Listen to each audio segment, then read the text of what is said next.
everybody, welcome back to another video. It's the T on MPD and relationships. Hello everyone, to all of my new subscribers and new family members. Hello fam. Hi, welcome into my tribe and family at large. Listen, welcome back. Thank you all so much for coming back and watching another video. Family, y'all know I'm about to plug our Thursday or our weekly live stream. It has we've been Thursdays these past few weeks. Yes. So I'd love to see your face in the place, fam. Listen, this is where we go from healing to wholeness to boldness. I would love to see you there on that Thursday night live stream. Listen, y'all, this is where we get to the meat of the matter. This is where we get into the crux of it all. This is how it goes down. On the Thursday night live streams, we get into that soulish conversation. We start to talk about, of course, what is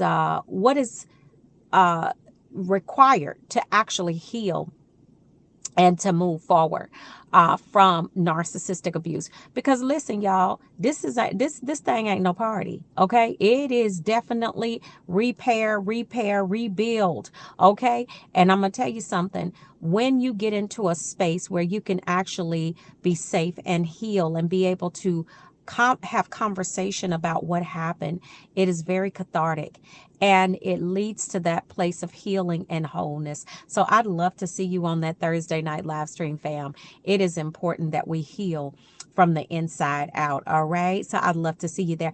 And also I want to, of course, y'all know I'm always going to be asking you all to do what? Hit that like button. Hit that like button. Can y'all hit that like button for your girl?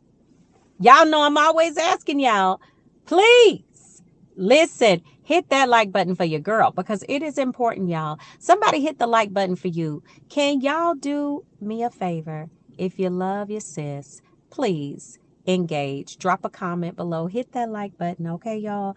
Because listen, that's what helps get this information spread throughout the algorithm. And it helps us to get the information out to people that otherwise probably would not come across this information. You know how it was when it came up on the recommendations page for you? Yes, when you hit the like button and you share the information, you help it actually appear in that recommendation for others.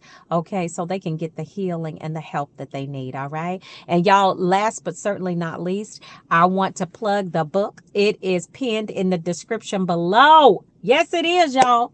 It's pinned in the description below. Listen, y'all, make sure you pick up your copy of Seduced by Satan. I want to tell you, it is a page turner. It's a jaw dropper. It's a showstopper. You will thank me later. Okay. Listen, make sure you pick up a copy for yourself and for someone else, y'all. And then also too, if you are in a book club, recommend it to your book club. They'll thank us later. All right, y'all, let's jump into the topic of this video. I want to talk about what happens when a narcissist is running from karma. Oh, or the law of reciprocity. That's what we believers call it, but the world, I believe, calls it karma. What happens when these clowns are running from karma? Y'all, they are always doing something, okay? And I'm going to tell y'all something. Narcissists are cowards. They really are. And they are some scary people.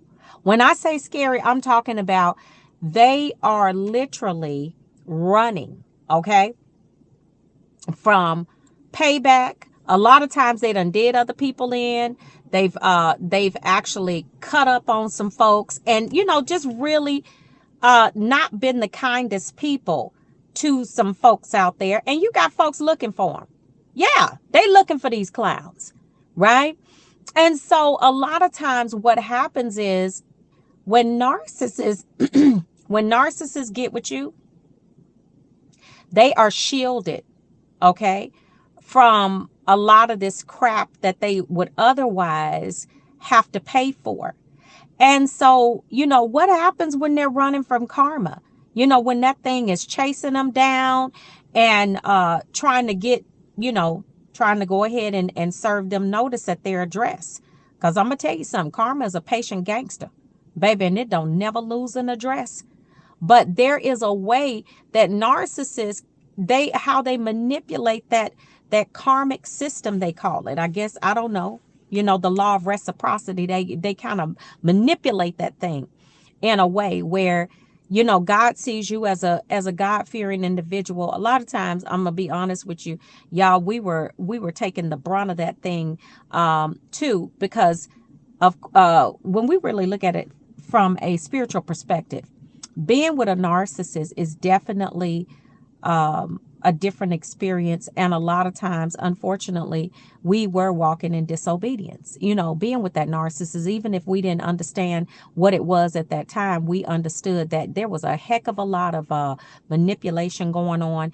And we operated in ways that were contrary to the word of God. Okay.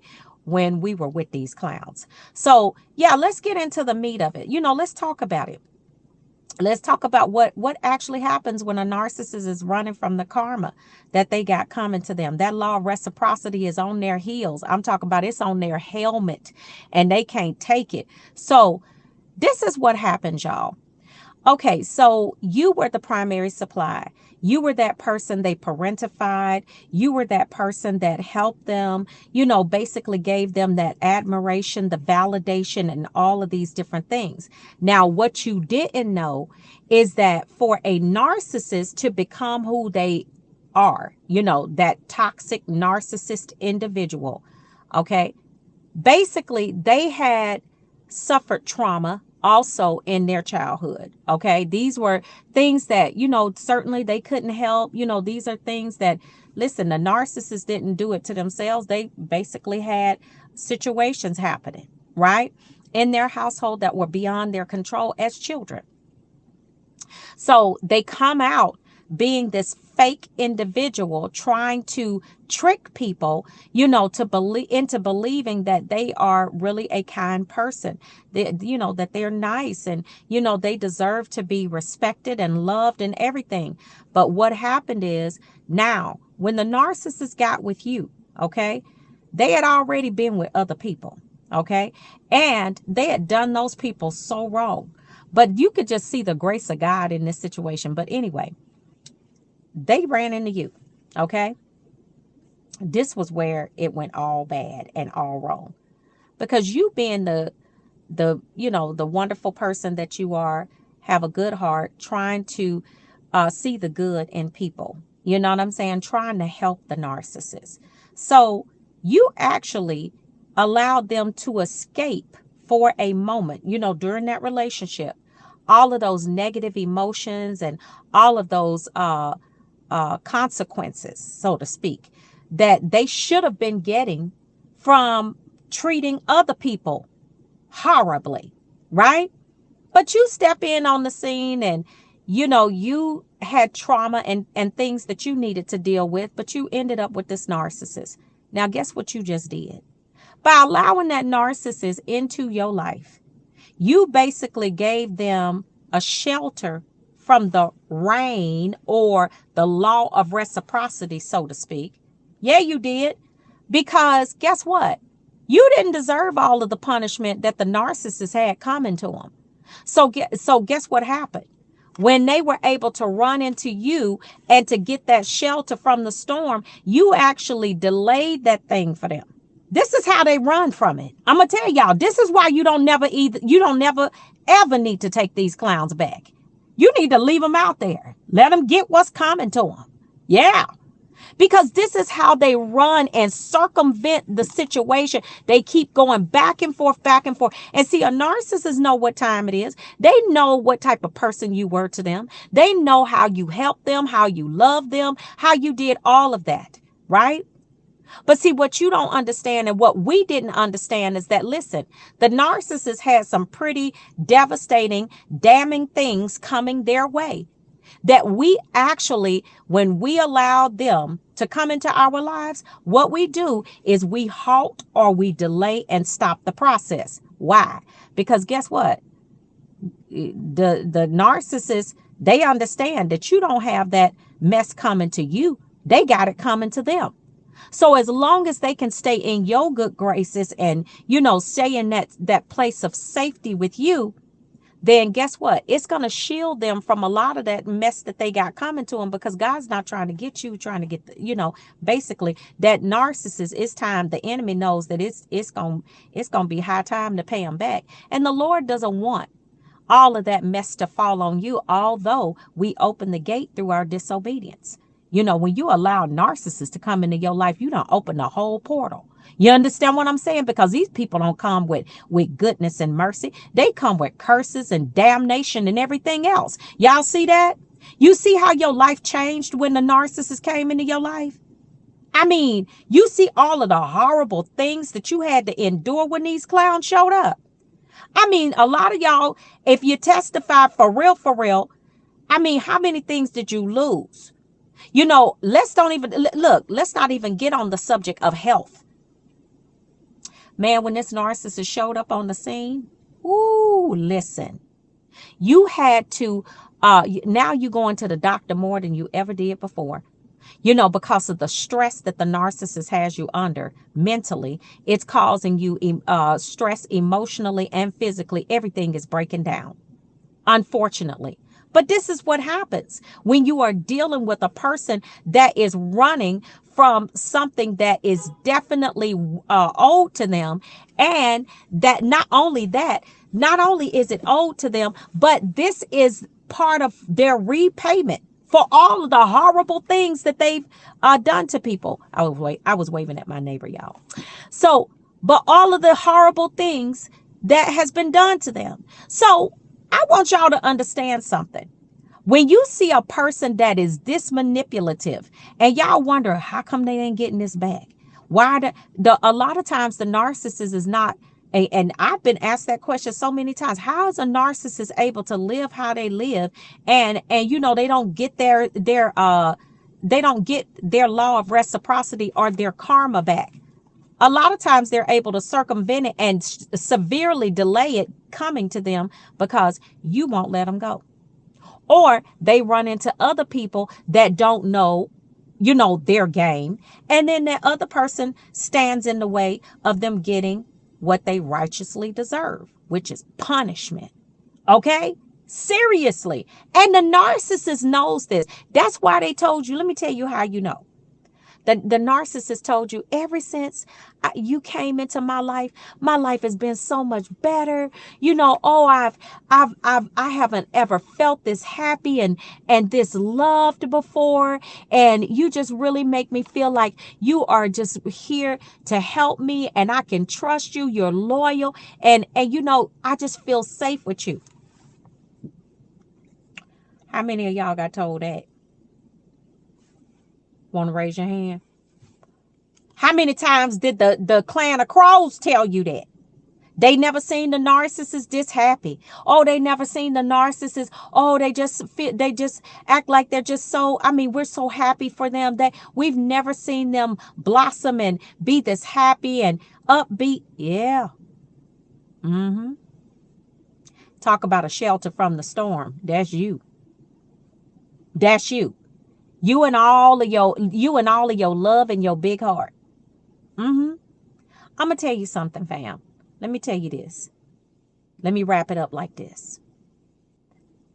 When a person has done things in their lives that have not been the most honorable, the most respectful things, and this is the core of who they are, the worst thing that you can do is become involved with a person that has a victimhood mentality, and they have done nothing wrong to anybody, but everybody has done everything wrong to them. The devil is a slewfoot, cockeyed lie. You understand what I'm saying? You need to understand and know that a person that has that victimhood mentality is a person that refuses to take accountability for their own mistakes, when everybody has always done something wrong to them, but they've never done wrong to anyone else. You got to be cautioned. You can't throw caution to the wind when you see that. You gotta stand there and pay attention to that red flag, because I can promise you that narcissist has done all types of things. When a person has that victimhood mentality right there, I can promise you there's some toxicity and probably some type of deep narcissism right there in that individual. And what you need to do is get out of the way. That's what you need to do. You know, look, hey, I'm sorry that happened to you. And may the peace of the Lord be with you if you can ever achieve that because of what you have gone through. Is that ain't that something? Yeah, they'll never experience the peace of the Lord, the peace of God. You know why? Because they're not peaceful. They're not peaceful people. So, you know, this is how they run from karma, is they keep coming back to you, and they keep finding people that will agree and that will listen and accept the lies and that victimhood story that they have to tell. Get out the way. Look, move, get out the way, get out the way. Yeah, let them go ahead and get what's coming to them. Because the more you accept them back, the more you delay what's coming to them. And not only that, but you gonna get it too. Because guess what? We were walking in disobedience being with these clowns. All right. So then we put ourselves in the way to get stuff that we didn't righteously deserve. So let the cards fall where they may. And not only that, let people get what is coming to them and what is rightfully owed to them. Baby, don't let them come back into your life. Leave them just where they are. All right, family? That's how you wrap that up. And stay out of the way. Let these people get what's coming to them. All right, family? So y'all take really good care of yourselves, all right? I love you all, and I will see you all on the next video, fam. And I will see you all healed and whole at the top. Shalom, family. Peace.